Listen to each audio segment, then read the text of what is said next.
May naunang nag-comment kahapon na ang pangalan ay si Joy na nakasabay daw nila ang Kim Pao sa tour nila.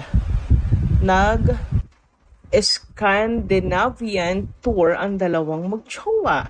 Kahapon pa ng Sweden sila. Kasi yung picture na pinost na Aurora Borealis ng pangalan na Joy nasa Sweden. At sa Discord, may hint na tinanong niya, nag-snow ba sa Sweden ngayon? Di napakamot si Pao, sabi niya, oo yata, nag-snow. Today may nag-comment na nasa Norway sila. It takes 2 to 3 weeks daw yung Scandinavian tour. May nabasa din ako na 7 to 10 days. Pero noong December 26 pa daw sila umalis. Meron din nag-comment last week na kita daw niya ang Kim Pao sa French Embassy, kumuha ng French visa. May mga nakakita pero walang pictures. Minsan kasi nahihiya na tayong magpa-picture lalo na patago. Meron din nagsabi na nakita din sila Kim and Paul sa airport. Hindi pinangalanan yung airport. May pictures sinan pero hindi pa shinare.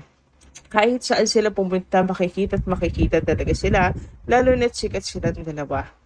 Tama talaga yung Marisol Academy na magbabakasyon sila sa ibang bansa. May nagsabi sa kanila at binalita nila. So, ayan na nga yung mga pinag-uusapan natin itong nakaraang araw. So, actually, si Pau's idea raw yung magbakasyon. Tapos, siguro, dahil na rin sa mga naging problems ni Kimi, kaya dinalaan niya sa ibang bansa si Kim Chu. So yung nakakapanibago kasi 'di ba last year kasama ni Kim yung family niya, New Year, Christmas and New Year. But this time with Paula Avellino, hope so totoo yung mga chismis, 'di ba?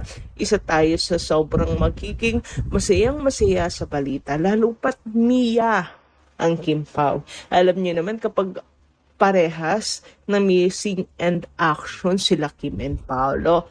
Magkasama silang dalawa.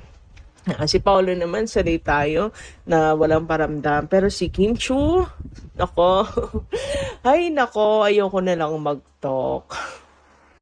Ang masasabi ko na lang, enjoy lovebirds. Hoy, enjoy lovebirds. Lovebirds talaga. Anyway, shoutout naman kay Ma'am Jenna Radatu. Ayan, magandarang gabi. Jenara Adatu ba to? Anyway, shout out. Happy New Year po sa inyo. Sabi niya dito, hi Miss Gandara, buti nagparamdam ka na. Akala ko wala ka na kasi wala akong naririnig sa iyong balita. Thanks Miss Gandara, may balita ka na si Kim Pao. Maaari po ba naman yon? Uy, may 4 na nag-like. Akala siguro nila hindi na ako babalik. Siyempre, sana understood niyo naman yon. Holiday, di ba? Sesya lang di tayo nakapagpaalam. Medyo biglaan din kasi talaga yung bakasyon natin. But anyway, nandito na naman po tayo nagbabalik. This 2026 claiming na maging atin ang year na to. Hope na puro positive ang mga maging positive ang balita, new projects, new endorsements, magandang balita sa kaso and all lahat na. Kung pwede nga lang po sana, wedding bells ang maging balita. Charot. Pero kasi may next project daw si Paolo. So abangan natin yan. Solo project ba to? Or kasama siya ni Kim? Pero malakas ang kutob ko na kasama po si Kim dito. Ayan. And hope magaling na rin si Kimi last time nung nag-live sila sa Discord, pasama yung pakaramdam niya. Anyway, para naman sa mga nagtatanong, eto na ba ang picture ni Kim? Nag-update na ba siya sa Norway? Kasi nga, ayan, short hair daw dito, tapos ayan, nag-snow. Well, masasabi po natin is snow. Hindi po, wag kayong magpapaloko. Kasi parang 2023 pa po ata. Tapos nakatali lang yung buhok ni Kim kaya nagmukha siyang short hair dyan. But dope, guys. Alam ko namimiss natin ninyo si Kim Chu and si Paolo Avellino. pero doon lang tayo sa totoo. So wala pong masama na mag-throwback tayo. Maglagay ng mga pictures nila Kim and Paolo. Basta wag lang po tayo mag-mislead. Yung iba kasi naniniwala na latest lamang to. Pero sa pag-research kasi natin, is pa to? Last year pa.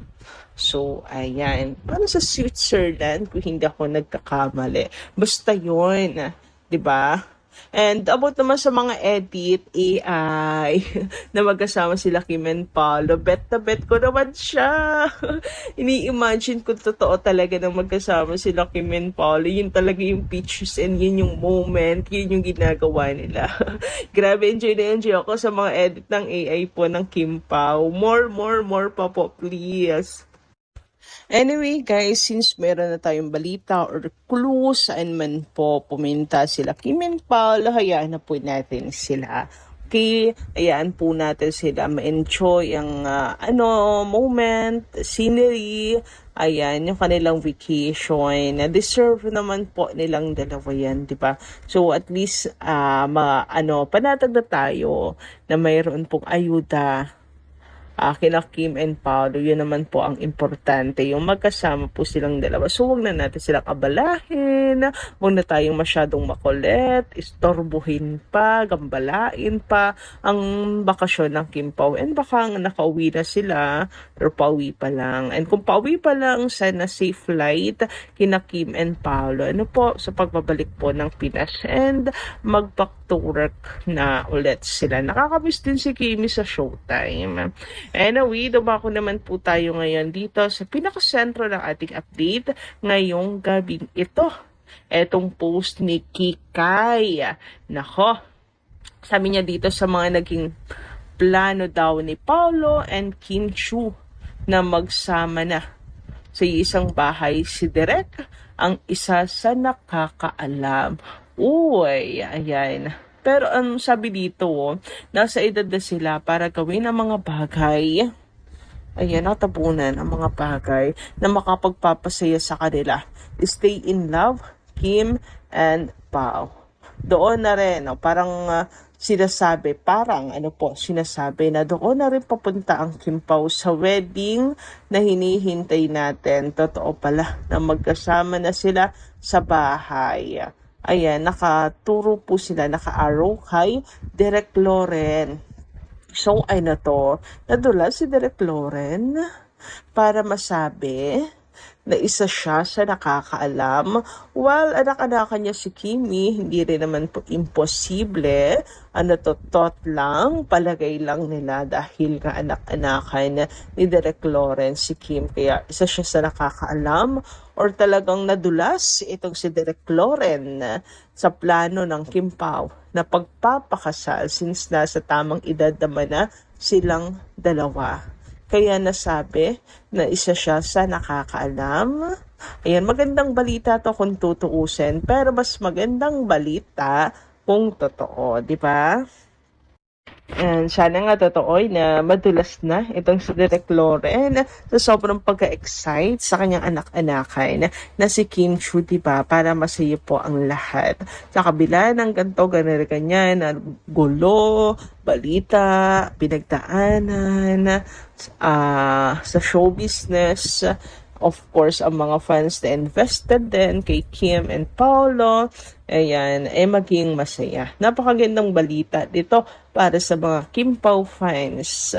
Nako, lahat po ata tayo mag-cheers kapag nangyari iyon. At ako'y naniniwala at umaasa rin at the same time. Umaasa dahil nasa tamang edad naman na sila para gawin ang mga bagay na makakapagpasaya sa kanila na sa kasalan matuloy. So yun lang po muna, whether magka-live-in na or hindi. Hindi pa official o confirmed ang balita nagsama na sina Kim Chiu at Paolo Avellino sa isang bahay o nagli-live-in na sila. Ang mga ganitong usapan ay madalas rumor lang na umiikot sa social media at chismis forums, hindi opisyal na pahayag mula sa kanila o sa kanilang management. Phil News, ano ang totoong alam natin hanggang ngayon?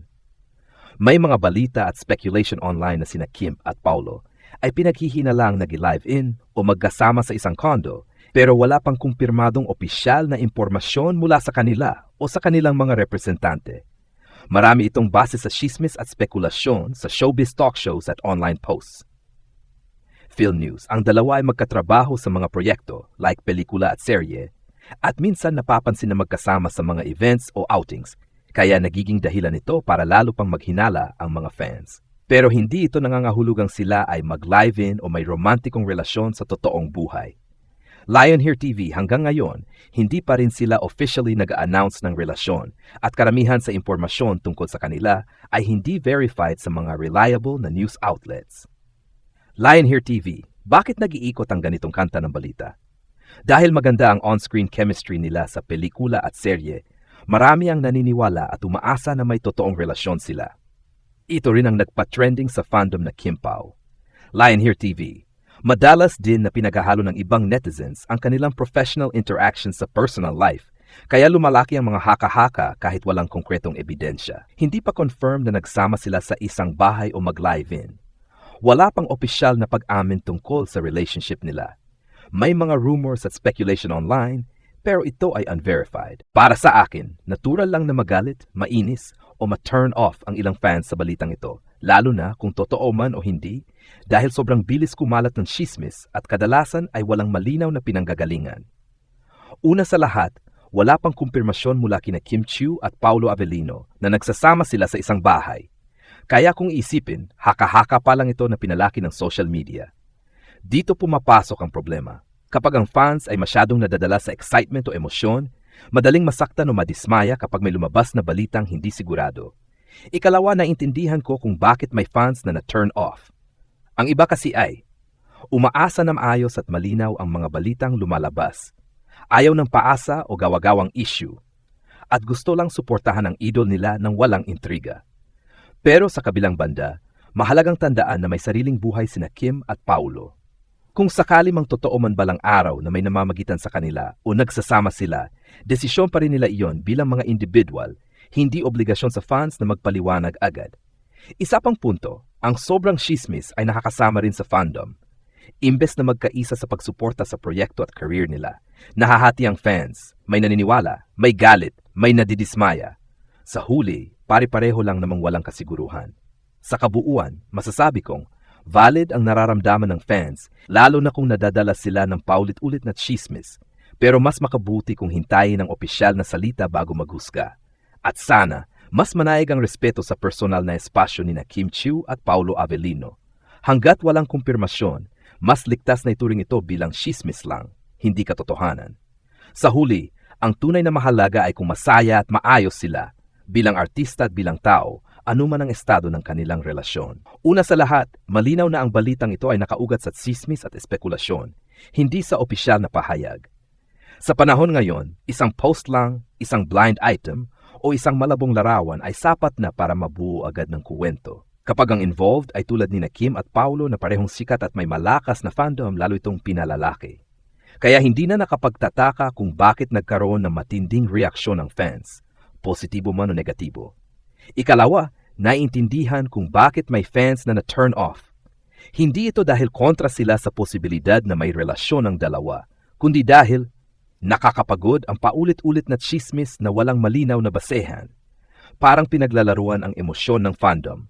May pakiramdam ang ilan na ginagamit ang pangalan ni Kim at Paulo para lang sa clout at engagement. May fans na tahimik lang at nag-uobserba, pero may iba ring nasasaktan o nadidismaya, lalo na yung mga matagal nang sumusuporta at ayaw makakita ng gulong dulot ng fake news. Ikatlo, mahalagang linawin na hindi pagmamay-ari ng fans ang personal na buhay ng artista. Kahit pa sabihin natin totoo man balang araw ang balita, may karapatan pa rin sina Kim at Paulo sa privacy.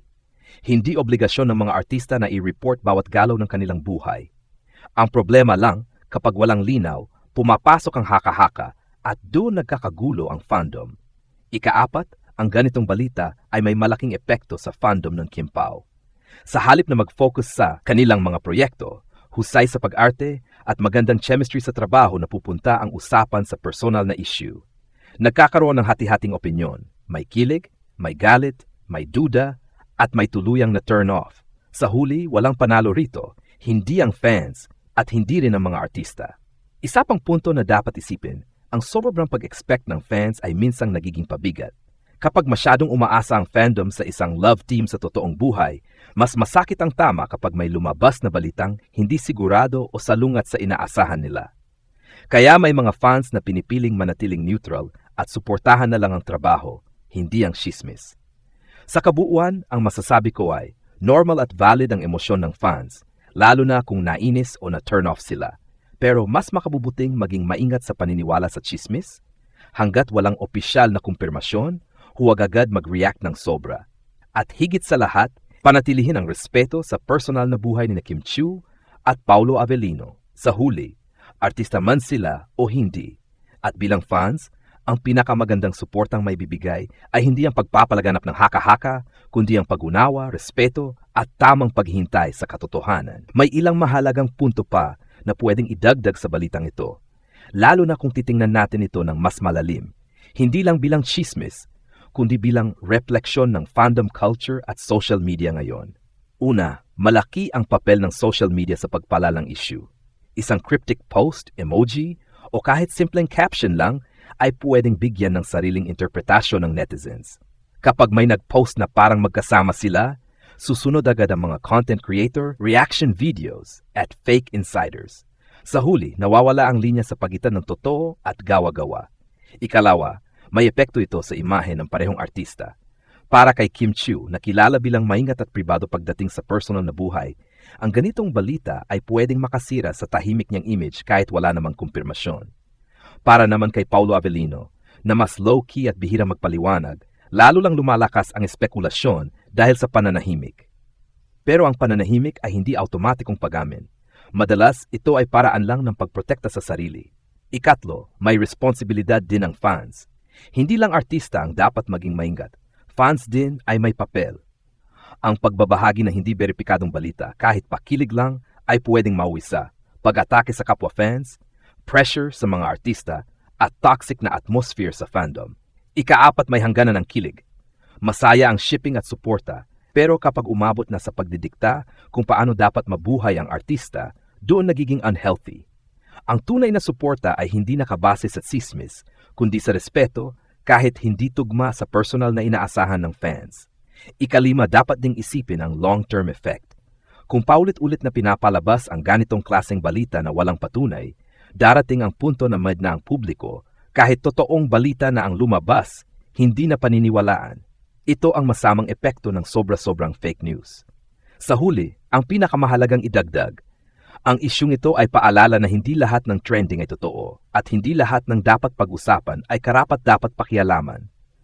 Mas makabuluhan pa ring pagtuunan ng pansin ang kalidad ng kanilang mga proyekto, profesionalismo nila bilang artista, at kung paano sila nagbibigay inspirasyon sa fans.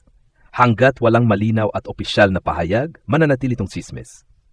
At bilang taga-subaybay yung gawin ay maging mapanuri, kalmado, at may respeto dahil iyon ang tunay na sukatan ng pagiging isang tunay na fan.